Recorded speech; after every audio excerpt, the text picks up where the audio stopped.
All right, the 2025 high school football season is here. It's back in San Diego. Pads are not on yet, but spring training has begun, and I want to start giving out my first thoughts on the season. This video is going to be about the city area, I'm going to call it. There's a north, south, east, and west videos that you can go check out on the page. Follow ST Prep Insider for more all season. But talking about the city, you got to start always with Lincoln. Right now, they are the only team in the Max Preps top 100 out of San Diego, but I don't think they're going to be the only team. Cathedral Catholic is another reloaded year after last year's Open Division Championship run. So both of those schools are going to be kind of the top of anybody's list about who you're watching, just out of national attention is going to be very interesting. But Cathedral is also going to be interesting because I'm curious about what the Holy Bowl is going to be this year. I think that Saints is massively going to be improved. They are still playing a tough schedule, so I don't know if it's like Saints is going to flip the script and go 10-0, but I think that the Holy Bowl could be a much more competitive game this year than it has been in the recent couple years. So I'm definitely paying attention to both Saints and Cathedral for that one as well.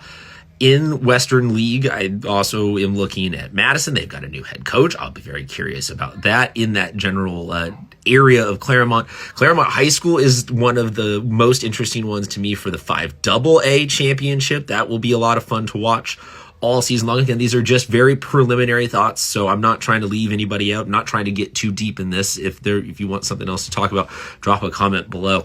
Other ones, Madison, like I said, they've got a new coach. La Jolla, obviously, as a La Jolla alum, this is my yearly reminder, non-apology to all of you that I will be standing that team all season long, but they do have a very good team. They play a very tough schedule, so I'll be curious to see if La Jolla maybe drops into like D2 or 3 or something like that, and then ends up running the table for a championship there. Patrick Henry lost a couple of pieces with graduation. I'll be curious to see how they wind up doing. Same with Hoover. There will be massive turnover there from the offense, but I also kind of think that the JV pieces and everything we've seen, just like cultural building that is going on at Hoover, there might not be as big of a fall off as one would predict from the level of talent that they had last year. They could be very interesting. Crawford is always interesting to me. That team is usually very shorthanded, but very good at what they are able to get done with what they have. So Crawford and Hoover both going up and being a little bit better every season is good for not just that area, but for all of San Diego high school football. Point Loma is in year 2 with a new head coach and everything that's going on there. They have shown some signs of being a very legitimately good football program.